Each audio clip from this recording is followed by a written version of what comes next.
아멘. 지난주 같은 본문입니다. 오늘 교회에서 주보를 보시는데 이 본문이 지난주와 같은데 실수했나라고 이렇게 이야기하실 분 있는지 모르겠습니다.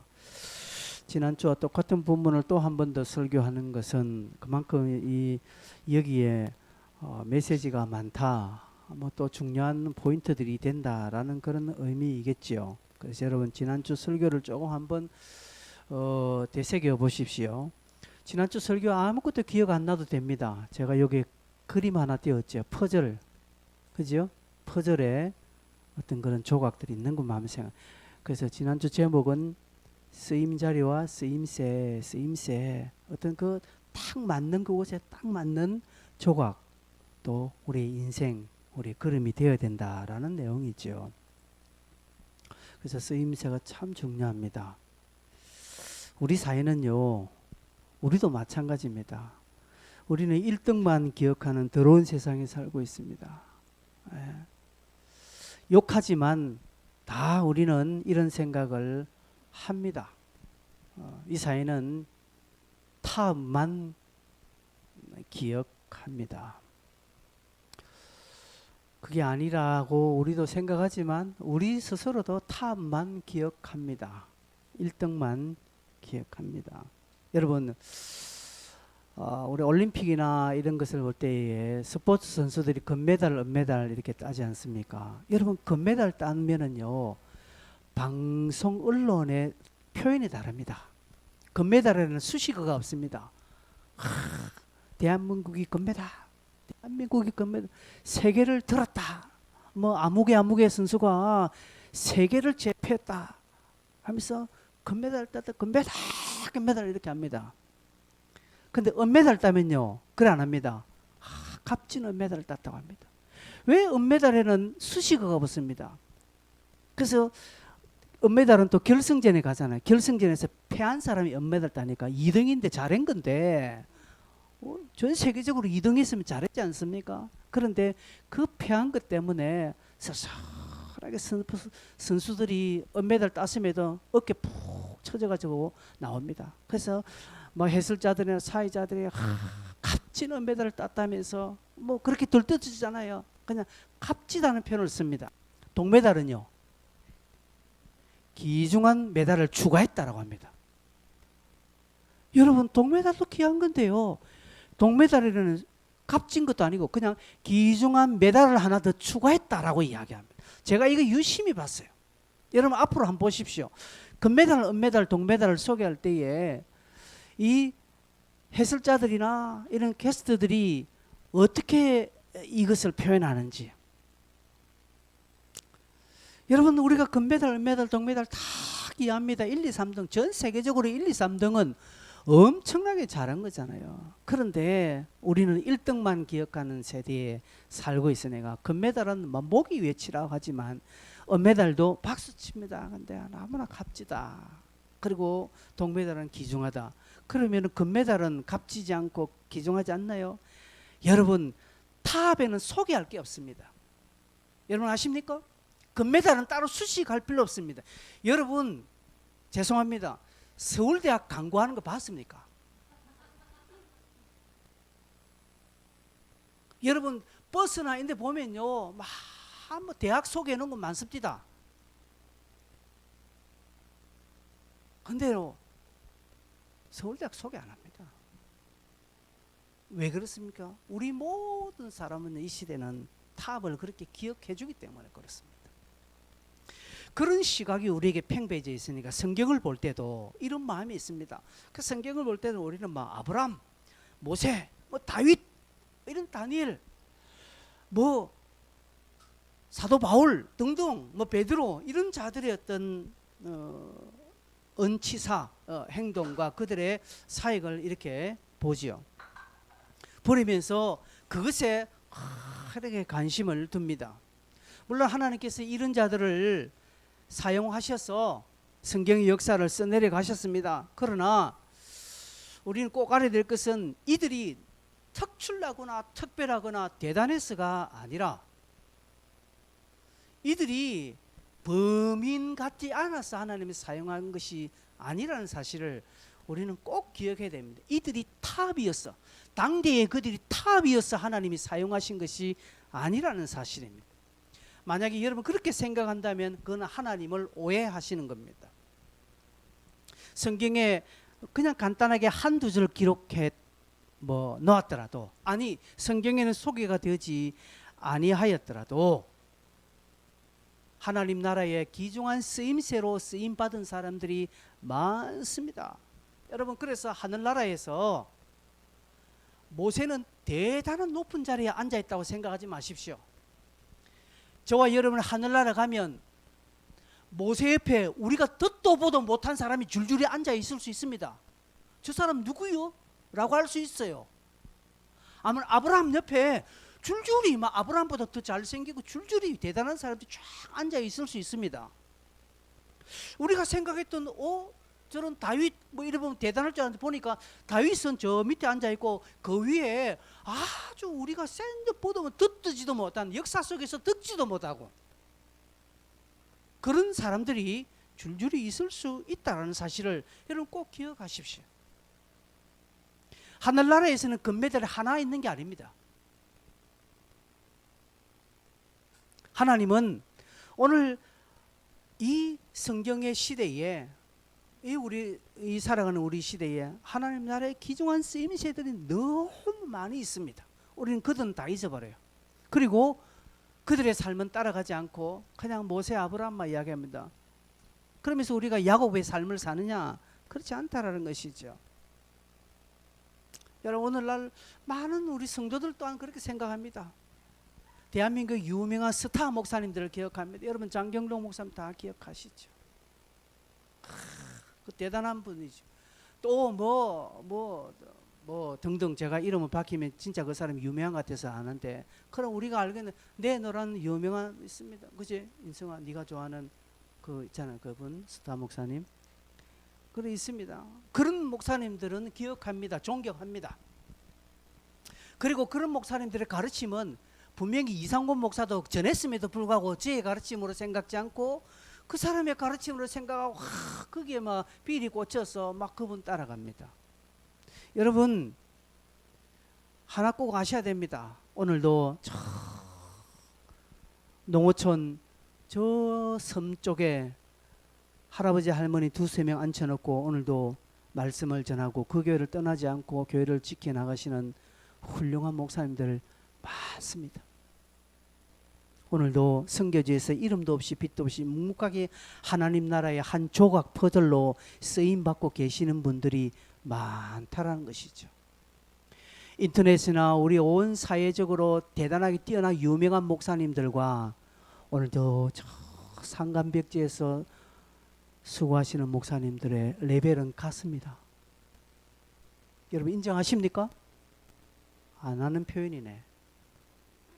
인정하셔야 됩니다. 같습니다. 그들만 대단하고요. 몇만 명 교회, 몇십만 명 교회를 담임한다고 해서 그 목사님은 뭔가 뛰어났겠지, 뭔가 대단하겠지. 물론 대단한 거 인정합니다.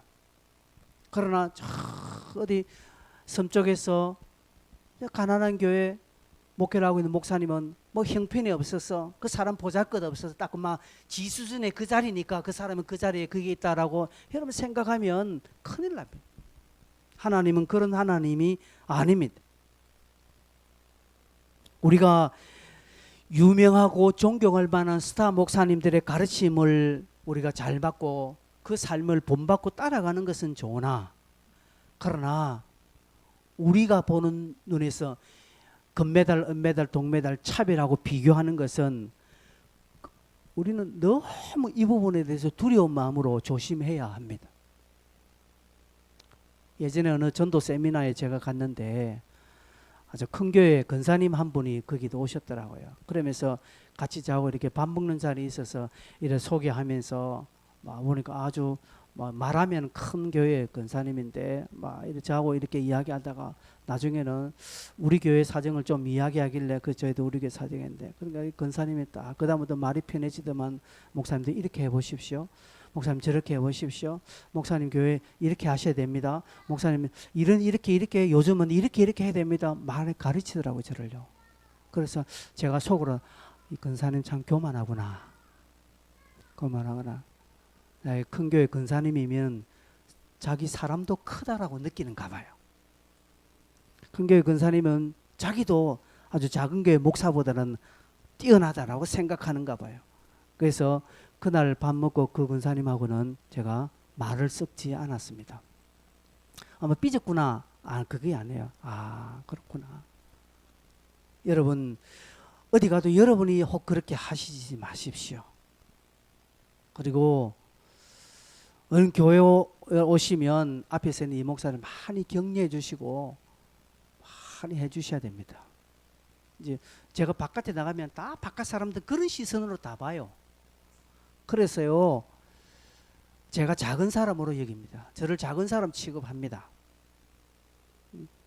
아니 저는 그냥 담당하고 있는 교회가 작을 뿐이지 사람 자체가 작지 않습니다. 저 큰 사람이에요, 여러분.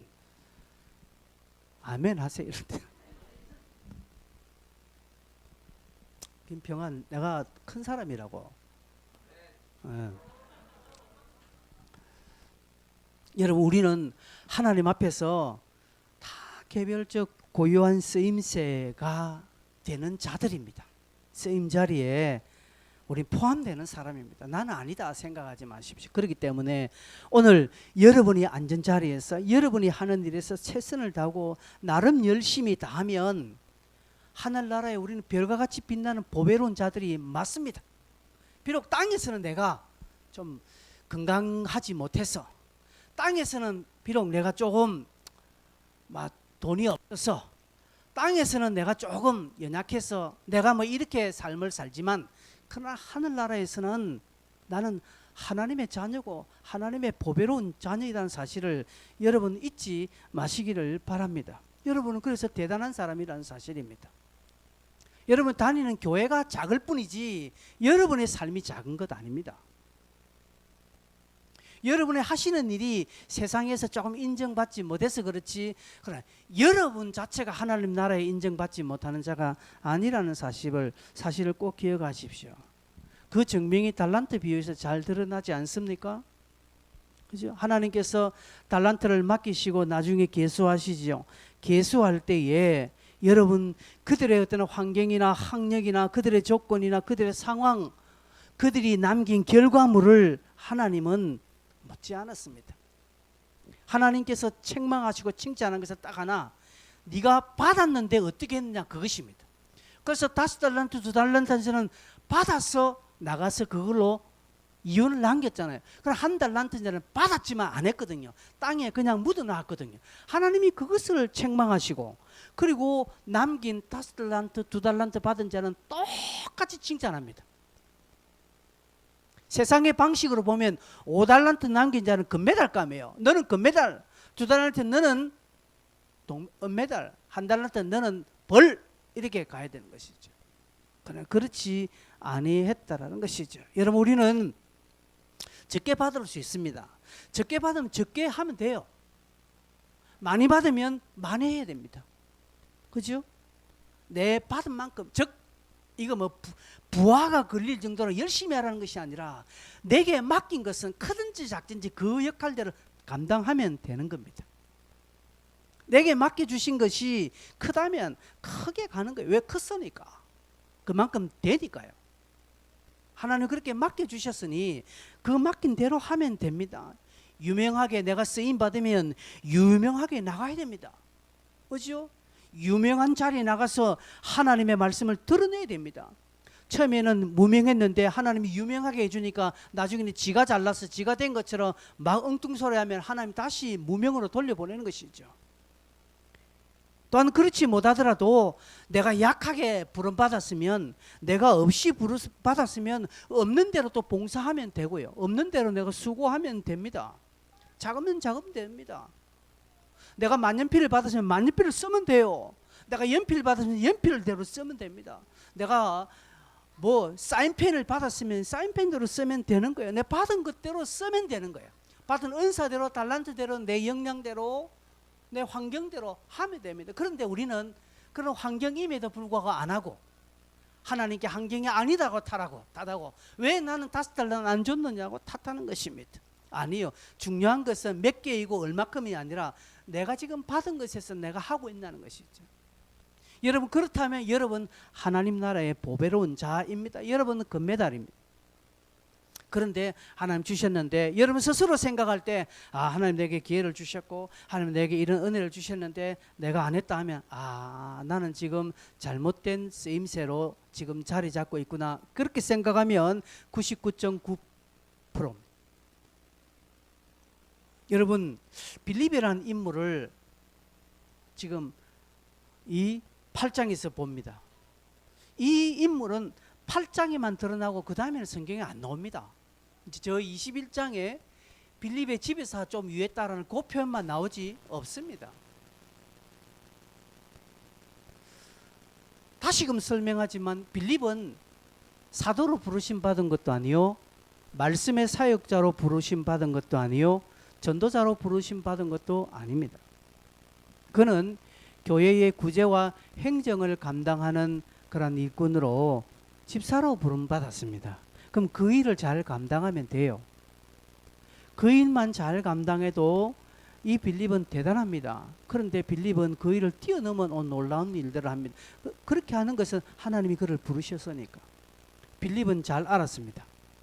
빌립은 생계를 위해서 예루살렘을 떠나 사마리아로 도망왔지만 하나님이 부르실 때 거부하지 않았던 것입니다.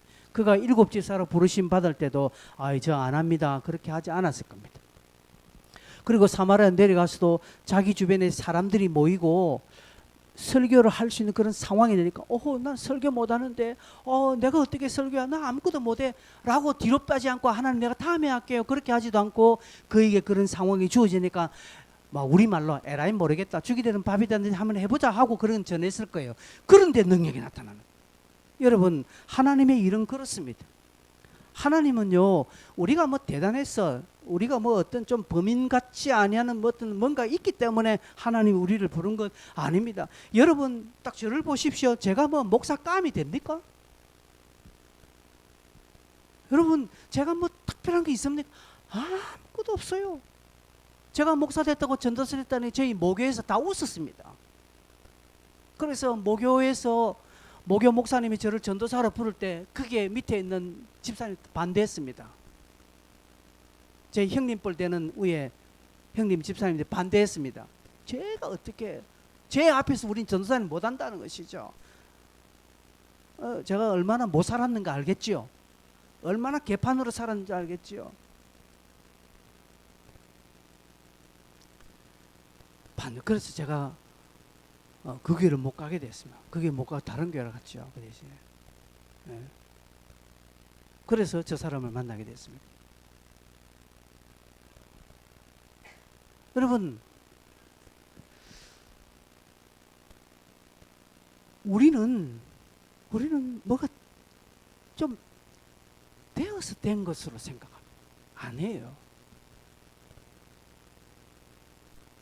중요한 것은 하나님이 나를 쓰시려고 하구나, 이걸 알아차리고 하나님이 이것을 내게 요구하시구나, 이걸 내가 알아차리고 에라이 죽이 되든 밥이 되든 한번 해보자 하고 탁 내딛는 한 발이 중요한 거예요. 이 한 발이 우리 인생을 가늠하는데 우리는 이 한 발을 안 내딛습니다. 이 한 발에 엄청난 조건을 겁니다. 하나님 내년에, 하나님 다음에, 하나님 요구하고 난 뒤에, 하나님 내가 요렇게 좀 하고 난 뒤에, 그때 하나님 내가 조금만 좀 내 발에 좀 불 떨어진 게 해결 좀 하고 등등 얼마나 하나님 앞에 많은 딜을 하고 조건을 내는지 모릅니다. 그런데 빌립은 그렇게 하지 않았다는 것이죠.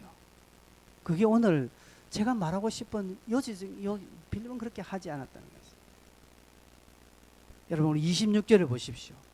주의 사자가 빌립에게 말하여 일어나서 남쪽으로 향해 예루살렘으로 가서 예루살렘에서 가사로 내려가는 길까지 가라.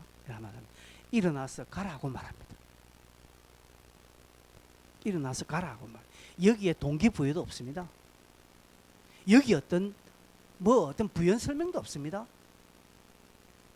여기 어떤 빌립의 어떤 내적 확신이나 그의 상황 형편 고려하는 것 아무것도 없습니다. 그냥 하나님은 빌립에게 빌립아 일어나서 그 가사로 내려간 지역을 가라 하는 것이죠. 29절에도 그렇게 말합니다. 29절에 보니까 성령이 빌립들이 이르시되 수레로 가까이 나가서 가까이 나아가라고 말합니다. 하나님은 빌립에게 일어나서 가라고 말씀만 하십니다. 왜? 무엇 때문에? 어떻게? 아무것도 없습니다. 그런데 우리는 이해가 돼야 됩니다. 왜요? 무엇 때문에? 어떻게? 내가 이렇게 가는 거예요. 그러니까 아무것도 못하는 것입니다. 시도하지 않으니 얻는 것이 없습니다. 하나님은 우리에게 무턱대고 그냥 가라 이렇게 하지 않습니다. 잠시 그때 그 상황 잠시 내가 모르고 왜요? 뭐 때문에요? 라는 마음이 확 들지요. 그때는 들 수 있습니다. 그때 잠시지만 그러나 하나님 입장에서는 분명한 목표와 대상과 장소와 방법과 그의 어떤 지혜가 다 있습니다. 하나님이 아브라함에게 갈대우를 떠나 가라 할 때 아브라함이 왜요? 이렇게 안 했다라는 것이죠. 그도 하란에서 잠시 머물러서 이럴까? 하란이란 것은 갈대아 우르에서 이제 완전 국경지대, 저 우리나라에 보면 저 북쪽이 신의주 같은 거예요. 이제 강만 딱 넘으면 그것만 넘으면 다른 나라 타 문화권이 되는 거예요. 그래서 하란에서 못 가고 있는 거 나름대로 순종하고 갔지만 못 가고 있는 그때에 하나님의 입장에 볼 때에 아브라함의 아버지 이 데라가 데라졌어. 그래서 이 데라를 그냥 그 자리에서 데라지게 만들고 아브라함을 꺼내신 것입니다. 여러분 가는 걸음에 반대가 되는 거 있으면 하나님 제거해 주십니다. 그래서 가보니 가나안이거든요. 그래 하나님께서 원래 가나안으로 그를 일도 하려고 했다는 것이죠. 여러분 하나님의 입장에서는 계획과 목표와 목적과 방법과 그에 필요한 부수적인 요소들 또 보관들 나름대로 대안들이 무수히 많습니다.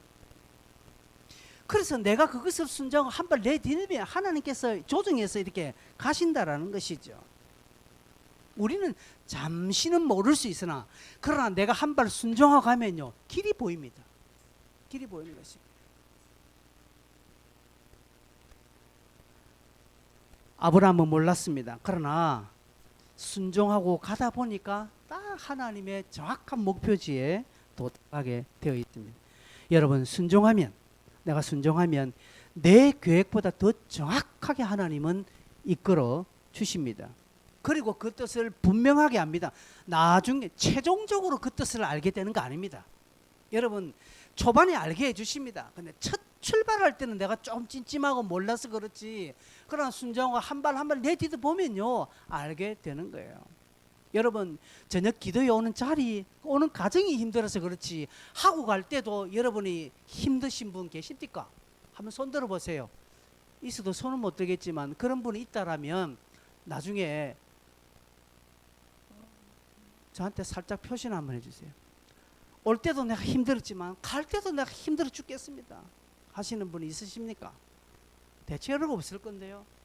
오기까지가 힘들어서 그렇지 그래도 힘들지만 와서 기도하고 탁 하니까 마음이 뿌듯하고 그렇게 힘도 내고 그렇게 안 됩니까 여러분? 그것이라는 것이죠.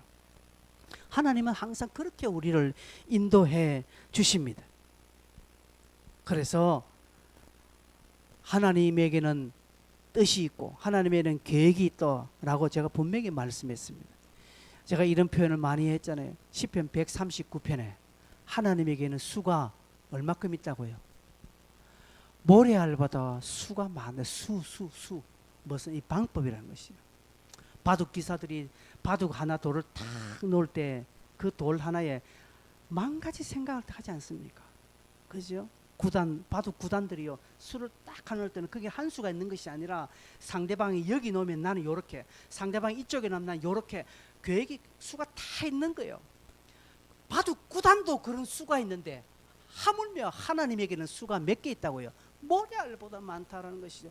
그래서 그 포석의 자리에 내가 딱 쓰임새에 내가 딱 들어가면 하나님이 무수한 수로 나를 이기고 나의 바둑판을 승리케 해주실 것인데, 나는 하나님 보여주면요, 나도 알아야 되지 않겠습니까?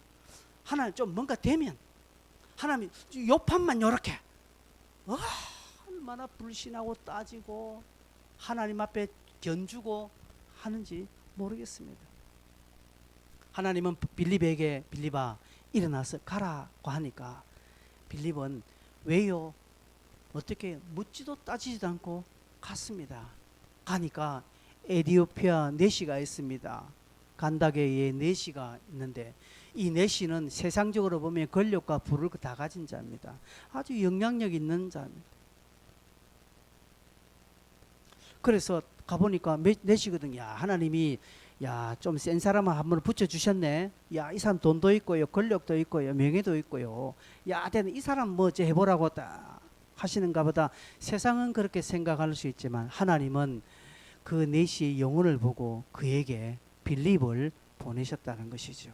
그리고 빌립을 보내셔서 이 내시를 변화시키고 이 내시가 돌아가서 그 이디오피아 전역을 복음화시키는 귀중한 단초로 하나님은 사용하실 하나님의 빅픽처, 큰 그림이 있었다. 하나님의 계획이 있었다는, 하나님 보관이 있었다는 것이죠. 이 보관의 첫 단추가 누구냐? 빌립이라는 것이죠. 그 빌립이 그것을 알고 왜요? 어떻게 해요? 무엇 때문에? 난 안 되는데요. 등등등등 목구멍까지 올라오는 어떻게까지 이유가 있었지만 그걸 꾹 누르고 예 하고 간 것 때문에 하나님 나라가 이렇게 이루어지는 것입니다. 오늘도 하나님 나라는 이렇게 이루어집니다.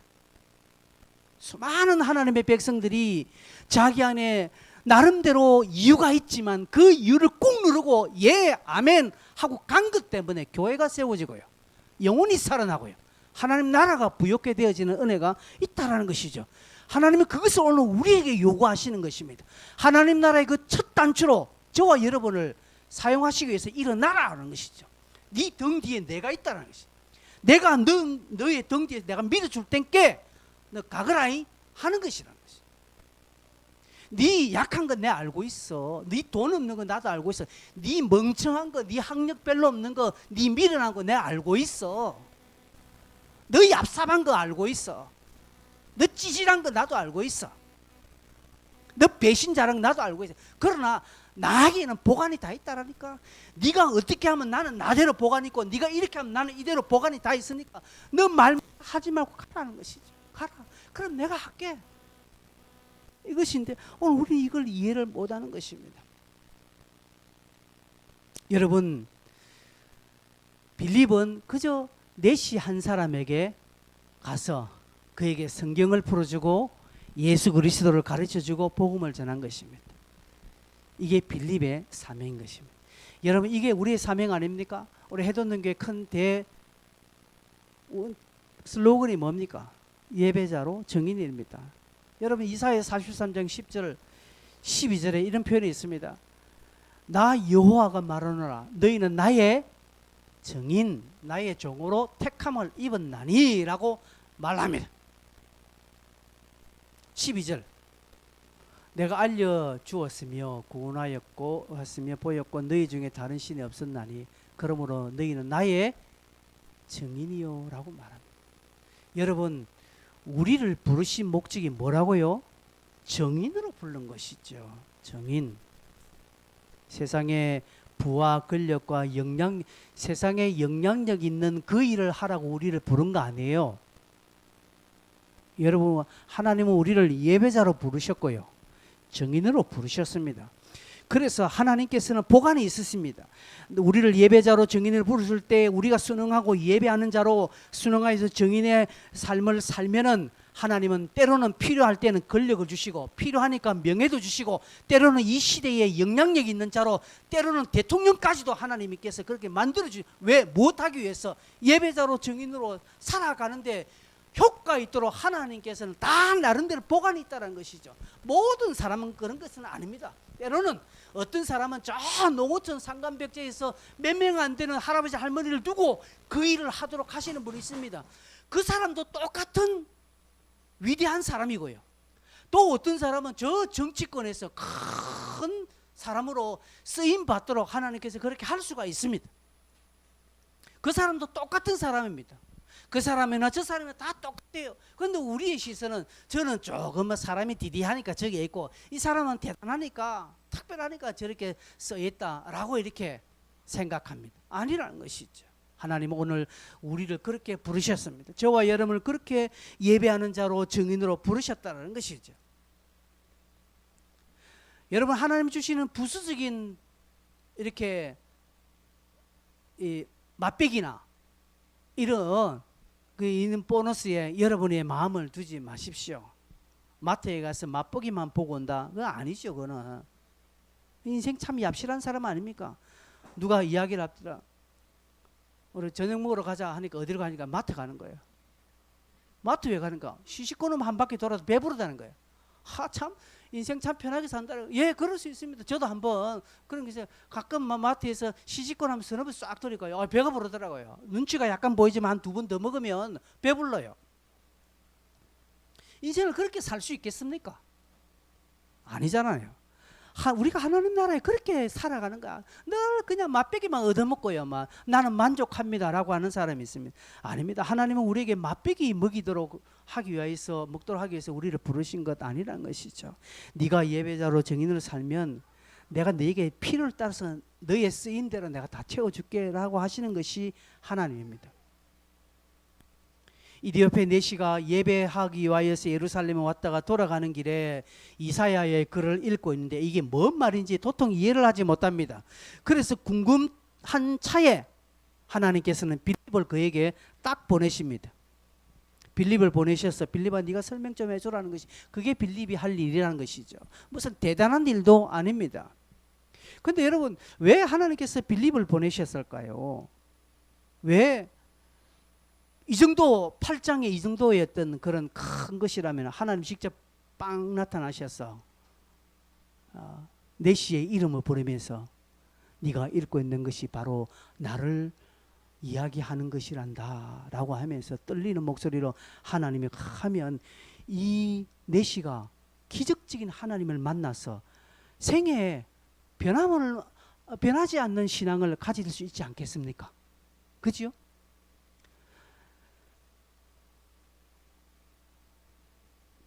사울이 다메섹에서 가는 길에 하나님을 만난 것처럼 하나님께서 이 내시에게도 그렇게 만나주면 이 내시는 평생 잊을 수 없는 감정, 잊을 수 없는 체험 때문에 하나님을 위하여 더 능력 있는 삶을 살지 않겠습니까? 왜 내시에게 그렇게 하지 않고 빌립을 보낼까요?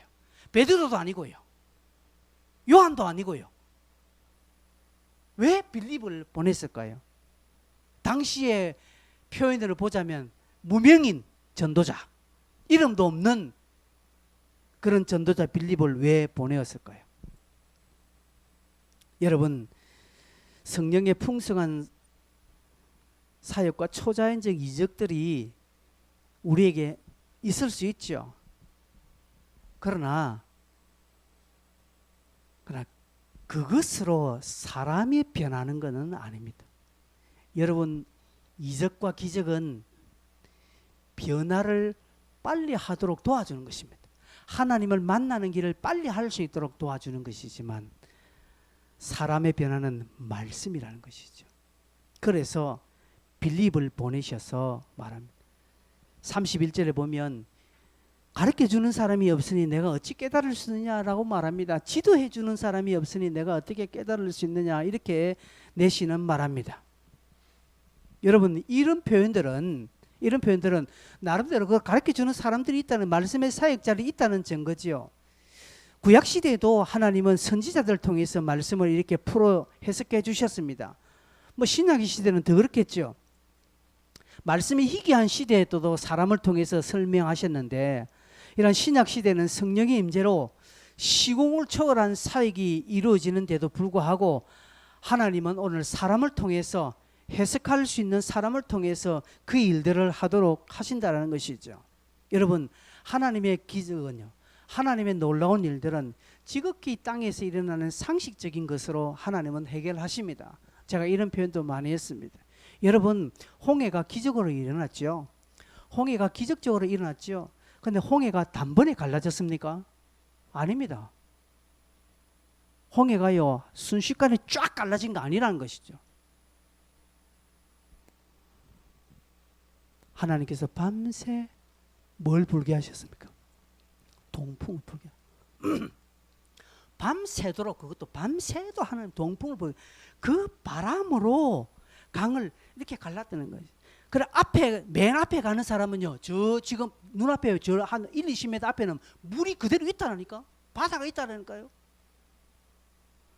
그러니까 자기들이 걸어가니까 막 바람을 불어서 하나님 막 물을 가르는 거예요. 맨 뒤에 따라오는 사람은요, 점점 물이 막 이렇게 서서 만나서 막 하는 거예요. 그들은 지금 기적 가운데 안에 있는 거예요. 하나님은요, 한 번에 그렇게 하실 수 없는 분이 아니라는 것이. 하나님은 홍해 갈라져 두동강 나 하면 막 0.02초 만에 딱 하실 수 있는 창조주 하나님입니다. 그 하나님이요, 그렇게 하지 않았습니다. 왜 이스라엘에게 고기를 주실 때 메추라기를 주셔요? 왜 그때? 하나님이 그냥 그렇게 막 그 광야에 있을 때 저 멀리 돼지떼를 한 5천 마리를 막 이스라엘 백성들에게 보낼 수 없겠습니까? 하나님 그렇게 하실 수 있습니다. 그런데 하나님께서 그 당시 이 남쪽에서 저 북쪽으로 올라가는 메추라기 떼를 하나님 바람을 불게 하셔서 이 광야로 몰았어요. 그리고 그 자리에서 그러다 보니까 이 바람을, 원래 자기들이, 이 새들이 자기들이 날아가는 코스를 가다가 바람이 막 부니까 이 바람을 이기기 위해서 얼마나 퍼득퍼득 했겠습니까? 이 퍼득퍼득 하다가 힘이 다 떨어져서 광야 그게 다 떨어지게 하는 거예요. 어떻게 성경을 저렇게 봅니까? 이 성경이 그렇게 기록된 거 아닙니다. 하나님 초자연적으로 주셨는데, 하나님은 자신이 만드는 창조의 질서를 하나님이 막 억지로 어기시면서까지 하지 않습니다. 창조물 안에서 행할 수 있는 것들은 하나님께서도 그 창조 세계를 이용하신다라는 것입니다. 그래서요, 하나님은 오늘도 그 직접 말씀하시지만 그의 사역자들을 통해서, 그를 통해서도 그 일들을 더 풀어가도록 하는 것입니다. 우리 청년들이, 제가 우리 청년들에게 나중에 성경이 읽어지네 이런 프로그램을 제가 하고 싶습니다. 근데 제가 하지 않을 거예요. 제가 하지 않고 우리 청년들 나이 또래에 해당되는 20대 후반 30대 초반에 강사를 불러서 할 계획입니다. 여러분, 제가 저 아이들에게 이야기하는 것보다 자기들 또래가 와서 이야기하는 게 훨씬 잘 들어갑니다. 여러분 아시죠? 그렇습니다.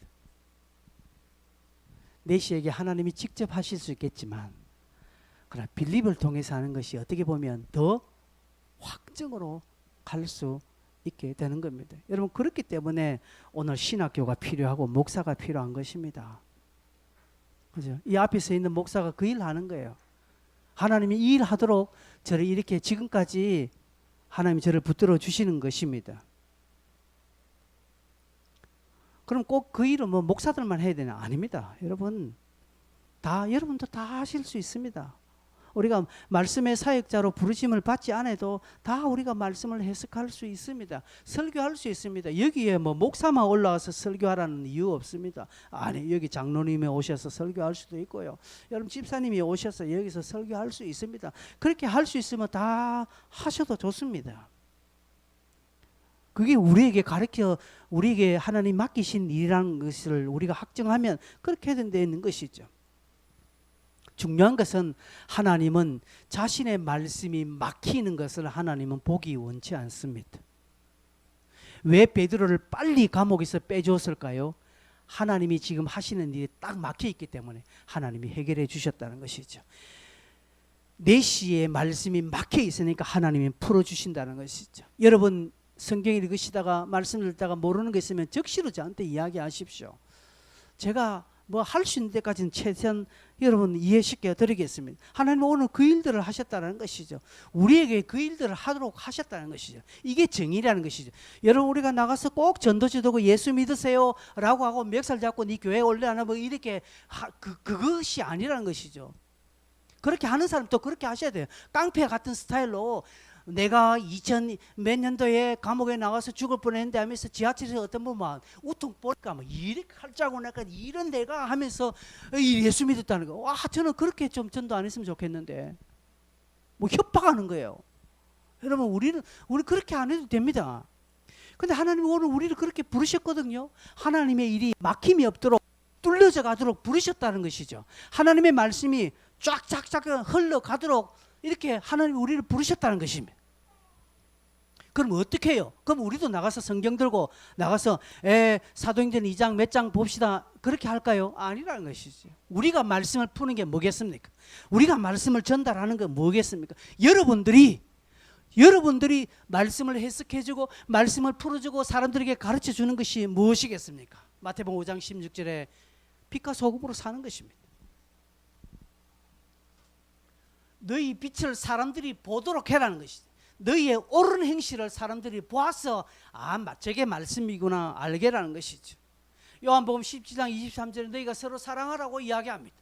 너희가 서로 사랑하면 세상이 안다라는 것이죠. 근데 보니까 교회 안에서 지극히 찢고 볶고 살고 막 법정 소송 가고 막 주차당파 예배당파 이런 나눠줘서 예배 드리니까 세상 사람들이 교회를 뭘로 보겠습니까? 그러니까 전도가 안 된다는 것이죠. 이러다 보니까 안 된다는 것이죠. 여러분 오늘 우리 모두가 말씀을 풀어나가는 사역들이 다 되는 것입니다. 그런데 방식이 저는 이 자리에서 설교하는 것으로 그렇게 하고 여러분도 당연히 설교할 수 있는 기회가 있었을 때 여러분 하셔도 됩니다. 그러나 그게 여러분에게는 흔치 않으니 여러분은 직장에서 가정에서 학교에서 어디에서든지 내가 예수 믿는 자로서 내가 말이 달라야 됩니다. 저기 교회를 다니는데 보니까 욕만 세리해 제끼니까 니나 잘 믿으세요 하는 거예요. 저기 교회를 다니는데 맨날 도둑질이나 하고 저거 완전히 거짓말만 하니까 사람들은 니나 잘 믿으라 니도 교회 나가나 이렇게 하는 거예요. 니나 잘 믿으라 그냥 우리 보고 뭐 교회 다니라 초라하지 말고 니나만 똑바로 믿으라 이렇게 세상은 나오는 거예요.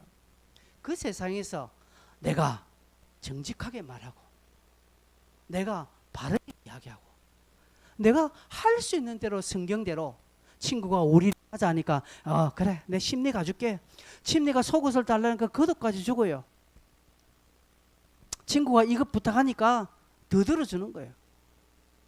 이걸 제가 금띠 두른다고 했죠. 지난번 잠언 설교하면서 금띠를 둘러주는 거예요. 이거 달라고 하니까 그냥 덜렁. 여러분 여기 강대상에 이게 왜 필요합니까? 이거 망고 필요 없습니다. 요거 하나만 있으면 안 되겠습니까? 이거만. 그런데 우리 집사님들은 요것도 갖다 놓고요. 물도 착탁한 온수와 냉수를 섞어서 갖다 놓고 그리고 먼지 여기 뭐 조금 있으면 먼지 들어가면 어때? 근데 먼지 들어가지 마 이렇게 되는 거예요. 뭡니까? 중요한 것은 여기 제일 핵심이 뭡니까? 물이잖아요. 물만 줘도 돼요. 근데 이 컵 받침도 갖다 놓고 할 수 있다면 이 병 컵도 뭐 더 좋은 거로 하려고 하겠죠. 그리고 이 따꿍 지 따꿍도 아니지만 이거 탁 얹어 놓는 거 뭡니까? 이게 우리의 섬김과 봉사가 그게 많은 금띠를 두르는 거예요. 금띠를 둘러서 더 좋게 여러분을 통해서 나가면 그게 말씀을 푸는 것이고 그게 여러분이 정인으로 부르신 삶을 살아가는 것입니다. 근데 그렇게 안 하니까 문제라는 것이죠. 이중장부 쓰고 거짓말하고 컨닝하고 하지만 나쁜 짓 도맡아 하면서 주일날 교회 간다고 그러다 의자하다가 1년에 한 번 친구들 전도하니까 딱 속셈이 딱 드러나는 것이죠. 안 된다는 것이죠. 자 이제 말씀에 이제 문들을 좀 닫읍시다. 여러분에게 희망을 주기 위해서 이제 마지막으로 여러분 내시가 말씀을 이제 받았죠. 그러니까 뭐라 합니까? 저게 36절 보니까 보라, 물이 있는데 내가 세례를 받는데 뭐 끓이김이 있겠나. 세례도 이라는 거예요. 그래서 빌립과 내시가 물에 내려가서 세례를 베푸는 것입니다. 결국 마태복음 28장에 보면 우리에게 세례를 베풀라라고 주님이 말씀하신 것을 이 빌립은 그대로 실행을 합니다. 여러분, 이렇게 되기 위해서는요, 빌립이 전혀 아무것도 없는데 이렇게 했을까? 아니라는 것이죠. 빌립은 나름대로 성경을 많이 읽었고요. 나름대로 예루살렘 교회에서 베드로나 야고보와 요한이 설교할 때마다 잘 들었고요. 그도 하나님 앞에 겸손히 기도했습니다. 그러니 일곱 지사 조건 중에 뭡니까? 성령과 지혜가 충만한 사람이라 했습니다. 그리고 사람들에게 칭찬받는 자라고 했습니다. 이 두 가지 요건을 빌립은 충족한 사람, 성령과 지혜가 충만했다. 무엇이겠으면 그는 기도의 사람이고 그는 말씀의 사람이었다는 것이고, 지혜가 또 사람들에게 칭찬을 받았다는 것은 교회 안에 모든 예루살렘 교회들이 빌립 하면 그래 빌립 정도는 된다. 그래 저 사람이 우리 집사님으로 돼야 되지. 스데반 저분은 충분히 돼야 된다 라고 모든 사람이 인정했다는 것이죠. 저 여러분이 그렇게 되기 위해서 우리 또한 말씀의 사람이 되고 기도의 사람이 되어야 되는 것입니다. 여러분, 성경을 많이 읽으십시오. 말씀을 배우십시오. 성경 공부하십시오. 그리고 여러분, 성경 읽으면서 모르는 것은요, 배우려고 하십시오. 그래서 속으로 모임 시간에 우리 장로님 두 분이 하니까 장로님에게 물으십시오. 그리고 먼저 앞서 믿으신 분들에게 성경을 묻고요, 신앙을 물으십시오. 그리고 누가 나한테 좀 알려달라 하면 성실하게 여러분 공부해서 알려주십시오. 난 몰라. 묻지 마. 나한테 묻지 마라. 이렇게 어떤 분 기도시키니까 절대로 목사님 절대로 나한테 기도하지 마. 기도시키지 마세요. 무슨 그게 뭘 어려운 일이라고 막 얼굴 색이 달라지면 내 절대 기도하지 마. 기도. 아무도 안 시켜요. 그래. 세상에 무슨 그게 더러운 일이라고. 얼굴 색이 달라지면 기도시키지 말라고. 여러분에게 그런 상황이 다가오면요, 죽이 되든 밥이 되든 기도하세요. 그냥 뜨듬뜨듬 거리더라 기도하세요. 그러면 그게요 쌓이고 내 실력이 되고, 그게 쌓이고 돼서 성령의 사람이 되는 거예요. 그럼 안 하니까, 자꾸 안 하니까 안 되고, 못 하니까 안 하고, 안 하니까 못 되고 되는 거예요. 말씀 맺겠습니다. 여러분, 빌립이 그렇게 준비된 사람이라는 것이죠. 빌립은 그렇게 쓰임 받은 사람이에요. 그의 최고의 준비는 뭡니까? 순종입니다. 하나님이 하라고 할 때, 여러분, 저는 빌립이 이 내시에게 이사야의 글을 딱 설명해 줄 때 빌립이 잘 알았었겠죠. 그러나 그때 그 당시에 하나님이 함께 하셔서 빌립에게 눈을 확 열게 해주셔서, 하나님께서 빌립이 입이 되어 주셔서 하나님이 설명을 다 해 주셨으리라 믿습니다. 그게 빌립에게만 해당됩니까? 아니요, 우리에게 해당됩니다. 저와 여러분도 딱 순응하기만 하면 하나님이 때로는 여러분의 입이 되어 주시고요, 하나님 때로는 여러분의 눈이 되어 주시고, 때로는 여러분의 손과 발이 되어 주셔서 하나님 나라에 꼭 맞는 들어맞는 쓰임새로 여러분을 사용해 주시고, 그런 하나님 나라의 보배가 될 것입니다. 여러분, 일어나서 걸으십시오. 하나님이 여러분을 도우실 것입니다. 여러분 등 뒤에서 여러분이 도우실 것입니다.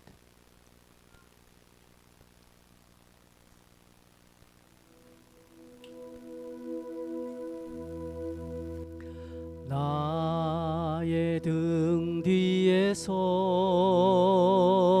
나를 도우시는 주, 나의 인생 길에서 지치고 고나여 매일처럼 주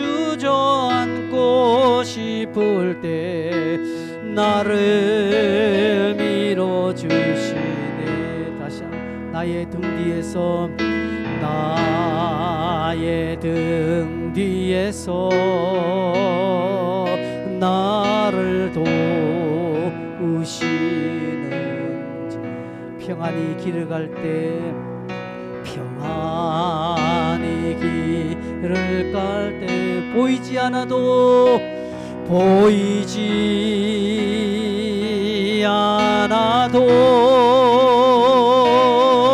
지치고 고나여 넘어질 때며 다가와 손 내미시네. 일어나 걸어라 일어나 걸어라 내가 새 힘을 주리니 일어나 너 걸어라 내 너를 도우리. 나의 등 뒤에서 나의 등 뒤에서 나를 도우시는 주. 때때로 뒤돌아보면 때때로 뒤돌아보면 여전히 계신 주 여전히 계신 주 잔잔한 미소로 바라보시며 나를 재촉하시네.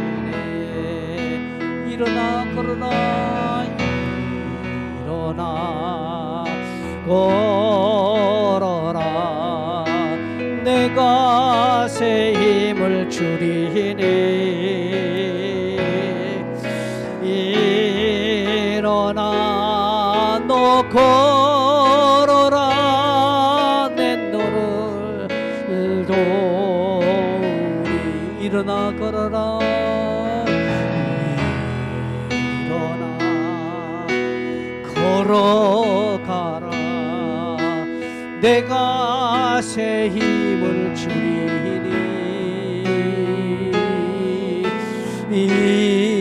일어나 너 걸어라 내 너를 도. 같이 한번 기도하겠습니다.